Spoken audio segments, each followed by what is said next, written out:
the network for the AV industry. What are you listening to? This is AV. This is AVNation. This is AVNation. Ready. AVWeek. Performing. Scan. Week.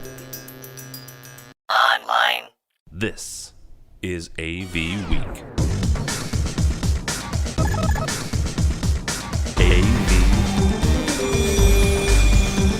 AVWeek.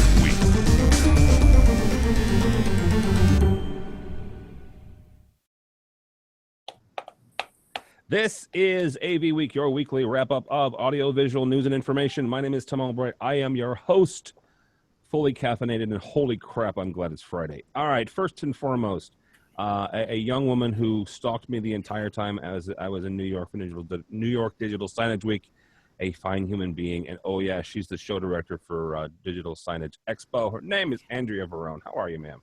Great. Thank you for having me, and thank you for letting me stalk you last week. Absolutely. We sang a very, very nice rendition of Sonny and Cher's I Got You, Babe. That is not on the internet in any way, shape, or form. Phil Linger has a copy. Been deleted. Yes. Also with us from someplace in New Jersey, because everything's legal in New Jersey. His name is Chris Netto. How are you, sir? How you doing? How's everything? Good. That was a little nod to our buddy Josh Schrago and his love of Hamilton. That's a line from Hamilton. I wouldn't know. I'm not that cultured. I don't. Oh man, you got to get it. And they just like you guys. They did a remix of that album with like Usher and Wiz Khalifa. Yeah, it's quite extraordinary. So, awesome. The most cultured person on this call actually was born at the production of Hair in 1967. His name is George Tucker. How are you, sir?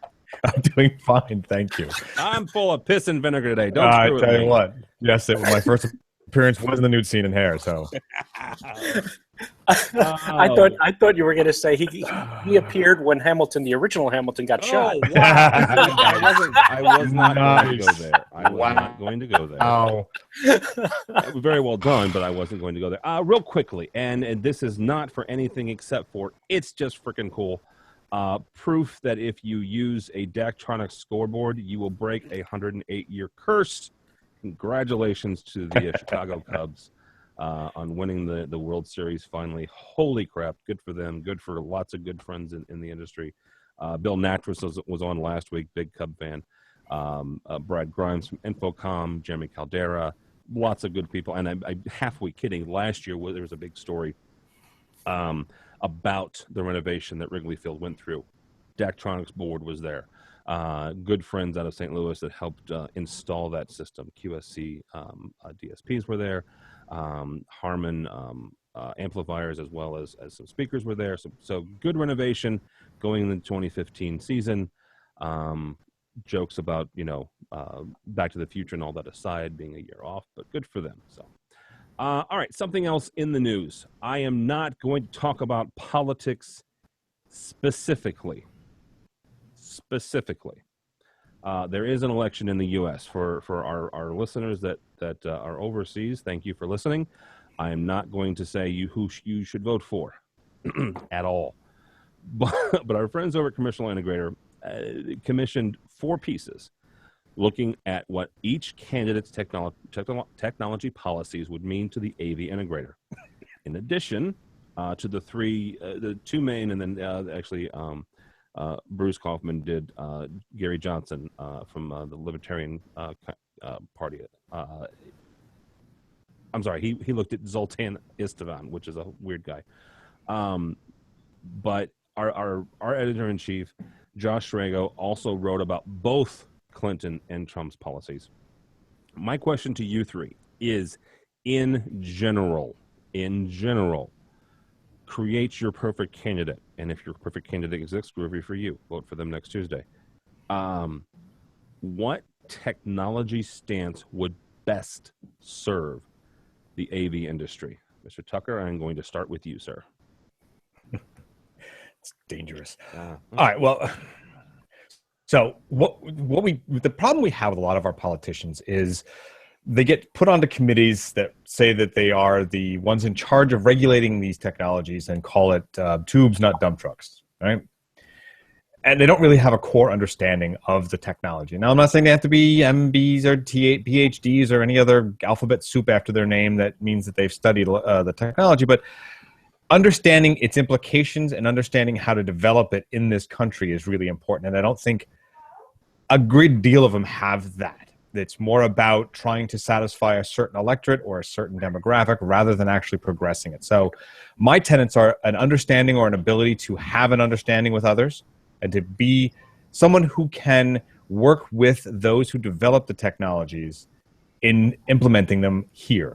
It's a long laundry list of things that include being able to get the education system right, be able to get the workers here right, be able to understand that the technology may or may not go against certain core values that you think you hold, and that you can't use as an excuse for not developing that technology. It has to be done, or it's going to walk away, or you're going to be saddled with the idea that all of those workers have to come from somewhere else because they're teaching it there and not here. Okay, good. See, that is a good answer.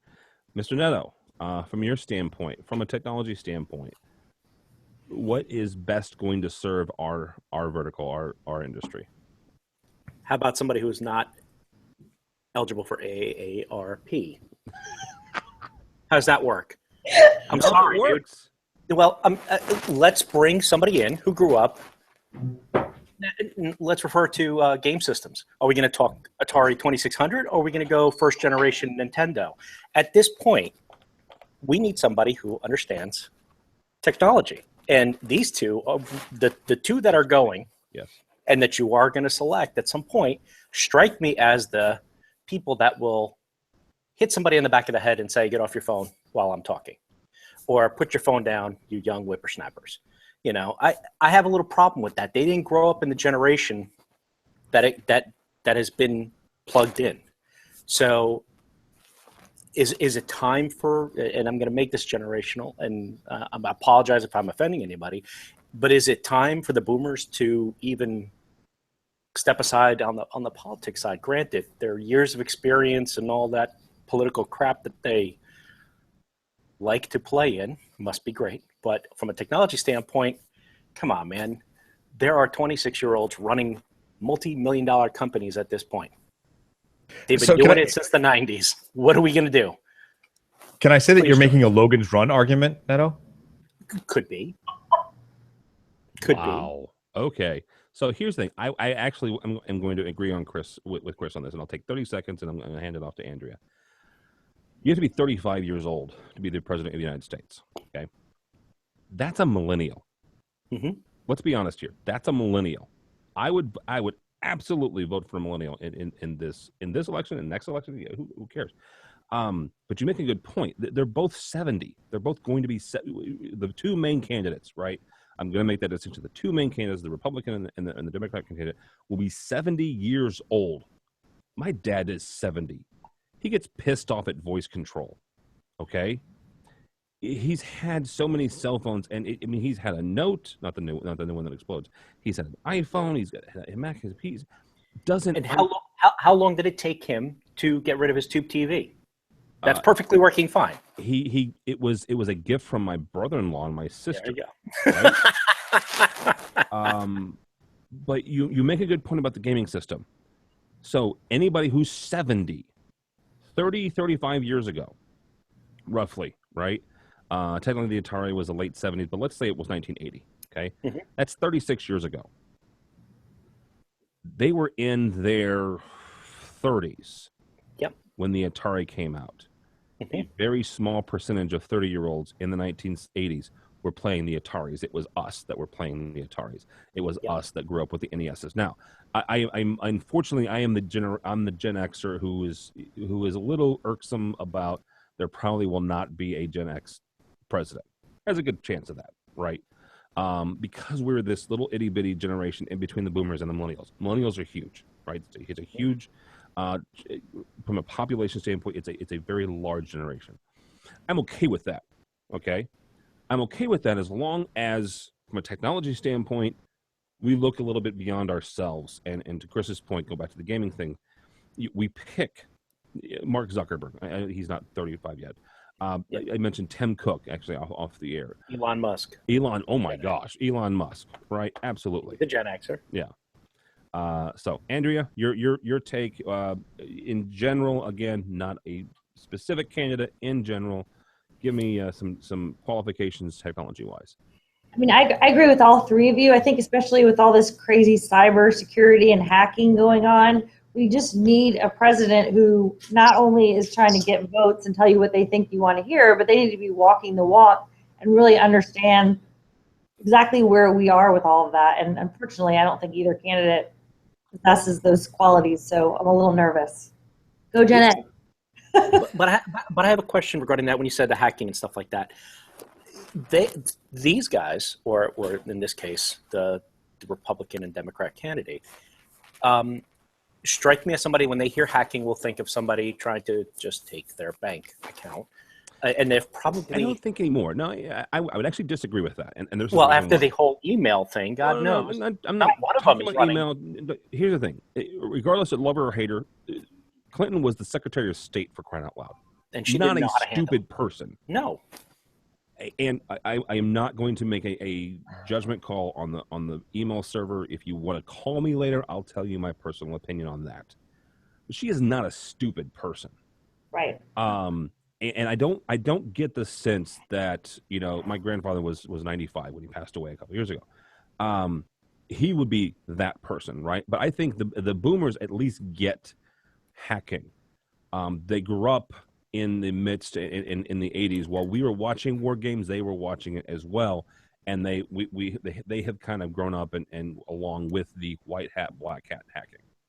But they get the severity of it. They don't get how easy it is to do. No. Oh, no, absolutely not. I will probably grant you that. Yeah. Okay. Yeah. Just want to put that out there before we go ahead and select who we're selecting. Just understand the situation that we are currently in this country. Aside from their political views, you have people that I think are just not.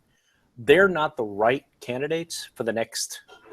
4 years tops. This better not go into double. This better not go into 8 years because you're looking at 80-year-old candidates in the next run. And I would agree with that. I think honestly, this presidency is the Republican and Democrat selection has happened. In 4 years, we better have somebody at least in their 40s, kids that understands and has grown up with technology. Not going to happen. Let me think. Let me dream, George. Who did the millennials back in large quantities? A 90-year-old. Bernie, exactly. He looks 120, but he's only 120. But it's all right, we're gonna get in trouble. From our friends over at AV Network. I've said a couple times. Last Friday, I flew in and my arms were tired, and I made a really bad joke from coming back from New York Digital Signage Week. During New York Digital Signage Week, Sennheiser, which is not very big in the digital signage industry, actually had an event in some of their pop-up stores over in Soho. They had a panel on the future, quote unquote, the future of the workplace. They talked about all the buzzwords: collaboration, wireless, huddle spaces, intuitiveness. They also posited, this panel did, that end users, quote unquote, now expect their workplace equipment to have the functionality and intuitiveness of their latest and greatest personal devices, end quote. Mr. Netto, I'm going to start with you. First of all, is this true? Do the end users now expect the equipment that's installed to be as up to date as their latest, greatest devices? And if they do, how do we design for that? You had to start with me while I was being distracted by my freaking Millennial. Okay, so the question now is that these rooms that are being installed, do we need to have the rooms? That's tough, man. Tim, how do we keep up with that? We install systems that have a 6 to 8 week lead time. Phones change.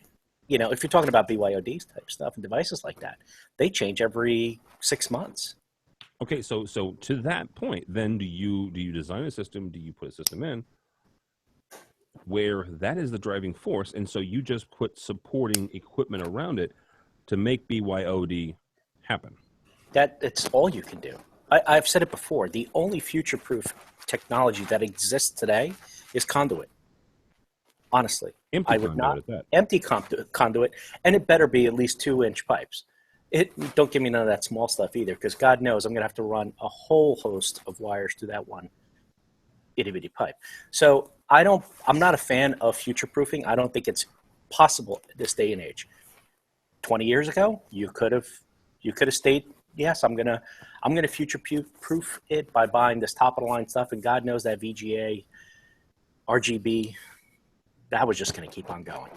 Not today, man. Today, you live for the moment. Unfortunately, that's the world we're in. I think that from a design perspective, it's going to have to get to the point of throwaway devices like the DVD players, where you're putting it in and you are expecting that the shelf life or the ROI on this thing is only going to be 2-3 years max. You know, I've been working in corporate AV for a bunch of years now, man, and you know the shelf life that they would put into a system was, when I first started in this business, was about 10 years for a room. They're drastically cut down now to 5, and I would argue that 3, you're pushing it. Because every iOS update, every possible wireless device that was installed 5 years ago, even wireless microphones finally have hit that threshold. And George can go on about how wireless and has changed as well with the wireless mics. But Bluetooth has gotten better. Everything has gotten better. There's nothing that you can keep in a room anymore longer than 3 years. Essentially, maybe wires and like you said, conduit. Andrea, from your standpoint, and I understand Andrea is a digital signage, so we're a little unfair, but I'm still going to ping around this. How do we market this to end users, as well as the technology managers that are hopefully supporting this, to make sure that they understand that there are certain limitations to what we can do and what we can come up with? Chris is right. When I was a technology manager, our half-life was 8 years. When we had a refresh cycle of 8 years. So, think about, take the smartphone that you've got in your hand right now and think about that 8 years ago. Yeah, it's not that thing, right? So how do we maintain those expectations or manage those expectations? As a show organizer, obviously, we're seeing the demand in this particular category grow. I mean, the number of these types of attendees we saw at DIC last year almost doubled, so much that we've broken out and started a new event called CorpCom and EduCom Expo, which is actually taking place in a couple weeks in Chicago. So the best thing we can do is kind of fill their thirst with education and teach them about this stuff. I mean, obviously, at the end of the day, everybody's curious about the latest and greatest and what's out there. It's just obviously getting budget and finding money to keep up with how fast this technology is moving. So the best thing we can do for these folks is just educate them and try to lure them to play with the technology, come to the show, get their eyes on it, see what they can do, and see if there's something that fits in what they actually have in terms of budget. All right. Mr. Tucker, same kind of question for you. How do we, if we can't do this, like if it is not physically possible, if Chris is right and the technology is not there, how do we handle that? How do we walk our clients through the minefield of I want the latest greatest stuff, but I only want to spend X amount of dollars? Universal backbone.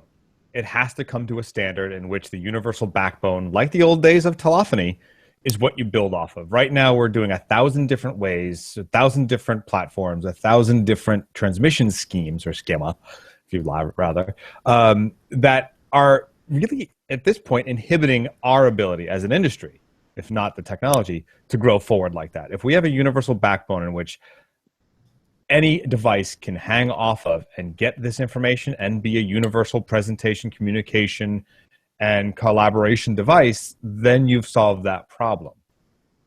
Is it legitimately possible? I don't know. There are people like New York City Wi-Fi, the Link people. There are people in the digital signage world who are trying to make that sort of universal format / backbone transmission scheme work. The example, of course, in a prosumer world is Apple, Android and others who are trying to, Dante and all the rest, trying to create a one backbone to make this kind of thing possible. But we have to buy into it, and we have to be willing to say that will let us do that, but it also then inhibits innovation for a short while, or at least in a temporary fashion, because you can't just suddenly introduce a new one. But we're at that stage where we don't need those old thick copper wires anymore. It should be at best Cat 6, or it should be fiber, and we should be doing that because anything else will hang off of it for the current generation. So you can take a new wireless device or a new wireless scheme or a new wireless transmission platform and hang it off of those hardwired connections. They all need them. We're not going to get to a mesh network, at least in our lifetime as users, that works legitimately. So we have to be able to go in that. Hang on, we're not going to get to a mesh network citywide in our lifetime, because there are people internally within buildings that are doing mesh networks. Yes, but they're not always as reliable as they should be. The data throughputs are not really consistent at this current state. Yeah, people argue with me, but I don't think they are. Not for pushing data, voice, video. Not for pushing video. Blah, blah, blah, yeah, absolutely. Data, I may disagree with you, and I lean on our old IT buddy, Anthony Zotti, who he and I have had some conversations about this offline, about, yes, from a data standpoint, sure. But voice and video, no. Well, all those combined, because look, what are we looking for? A one pipe is basically what we're looking for, right? And that one pipe, we try to do it with HDMI. HDMI specs says it can do data, video, this other stuff. They can do two-way transmissions and talk back and forth and CEC and et cetera. And it doesn't always work. Short hallways, it does. Short haul-wise, it does. Oh, yes. But on a global scale, a city scale, a metropolitan scale, that's not going to fly. So it's got to come from somewhere. I'll throw two more at you, because the control. Again, I'm an old programmer. Well, CEC. HD-based and the Avenue Alliance, both are putting control down their pipes as well, right? And there are some other technologies that are doing audio and video over the network that are looking at adding certain elements of control. You mentioned CEC. I'm not a big fan of CEC, but just general, old 232 commands. I say old 232 commands because if you look at the specs and you look at the documentation, what you're actually typing into the computer, whether it's down the 232 pipe or it's down an IP connection, it's still the same command. So, Tim, I have a question for you then. Yeah. Now, George is going on about standards and how everything needs to be standard. So what do we say about the manufacturers that are creating their own ecosystem with their own proprietary stuff in rooms? That technology can quickly become obsolete when it's proprietary. If it's proprietary, but here's the thing: if it's widely adopted, it's the half-life is not going to be as short as you think it is. You look at Dante, right? So let's think of three what you're talking about proprietary systems. I'm going to say Dante, Valens, which is HD-based T, and the Blue River chip, which is AVWeek, right? AVWeek. 3 proprietary systems. You get those widely adopted, they're going to have some legs, right? HD-based T has been around, and I'm going to get this wrong, but I want to say it was 07, 08. I'm going to check that while I'm talking, but 07, 08, so it's almost 10 years old at this point. They've added things to it over the years. They've added power. Like I said, they're now looking at getting control down the line. It's in 75-80% of the video switchers in our market. That's pretty good adoption, right? That's pretty good adoption. Dante, the audio system, even folks who have Avenue certified products also have Dante products, right? Extron has Dante products. Biamp has Dante products. Harman has Dante products. You've got good adoption there. I think as long as you've got a good adoption and you continue to update the technology, I think you've got some legs. Now, to George's point on the standard, if you look at it like telephony, as he mentioned, no, those aren't necessarily as open standard as telephony. That's where you have the Avenue Alliance. They are open. And the book has not been finished yet on the Avenue Alliance, I don't think. They're doing some interesting things. They've got some marketing issues because they've gone from AVB to TSN to some other stuff. That's internal. That's something they got to figure out. But from a technology standpoint, I think they're still pretty good. So, but from what Andrea was saying in her business of digital signage, you look at a digital sign that was, now forget the digital signage, but you look at a scoreboard. You go to an older stadium, and that scoreboard has not been updated. Fans are not paying attention to that. That's part of the experience. This is sort of in our technology's favor, is there was a while especially on the home theater side, where There he goes. Okay. That famous New Jersey internet. That famous New Jersey internet. Thank you, Chris Christie. All right. Figured I'd go ahead and throw one more in. We'll try to see if we can't get Chris back. But in the meantime, from our friends over at AV Magazine, the top 3 environmental threats to digital signage. Oh, look, we have somebody on from Digital Signage Expo.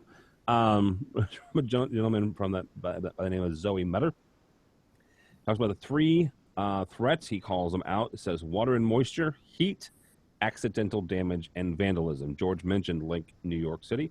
We got to see a preview of that at New York Digital Signage Week last week at the Barco event. Actually had a chance to walk by some. It was at 8th and 37th. 8th and 38th. Very interesting interface. You can make video calls from it. You can have Google Maps on it. Here's the thing, from a digital signage thing, it wasn't a bad experience. I'm just not sure of the use case entirely, just personally. But Andrea, question for you is Zoe right? Are these the main 3 environmental issues when it comes to DS? I think so, for sure. I mean, one of the largest categories right now that you're seeing adoption of digital signage is outdoor menu boards. So I think that kind of goes right in line with what Jeff Hastings was talking about in that article. And like the Link project, I mean, I think the outdoor adoption is just growing and growing. I mean, it started inside and now it's literally everywhere. So I tend to agree with this. All right, Mr. Tucker, you've been a part of our coverage of Digital Signage Week for the last couple of years. What other issues, what other threats are there, or are these the 3 main ones? Well, look, digital signage is about getting a message out, whether it's a menu board or an advertising. Hijacking that, I think, is still a huge issue. Security. Right? I mean, that's the problem, is that message can get hijacked in various ways, and not just so the IoT hacked, into their computers, as we started to talk about at the beginning of the show, but that message can be derailed by other things, not just social memes, but how people approach it and how people surround that messaging. That's something that may be out of the control of the technology side of it, but there is a serious consideration there. Say in New York City, a metropolitan area, you can't control what get advertised around it all the time. Maybe in a digital signage you can. The players are small. Who provides what is a smaller market, but there's a lot else going around it you could really subvert. All right, and Mr. Netto, you had the last word on this. Also got to hang out with him last week in New York. So what other issues do we have that threaten the success, I guess, of a digital signage installation? Well, one of the main threats for digital signage is power. And why would I say power? If you become dependent on the digital signage boards to be part of your emergency management systems, you better have the backup power to do that. And the backup to that and redundancy is something that we absolutely need to take into account. I know throughout New Jersey, you have the big billboards and digital billboards that are on the highways that are also ones, which I do like, and this is one of the best use cases of technology out there, is when they hit the Amber Alert, all those boards go absolutely flip from whatever they're advertising right to whoever is missing. I think that's a great point of view, because here we are on the roads and they're giving you description. This kid is missing. It's in this car and there's a license plate. Why not? So if power comes into play, that is something that that article does not come into. They better have redundant power, especially when talking about emergency management systems.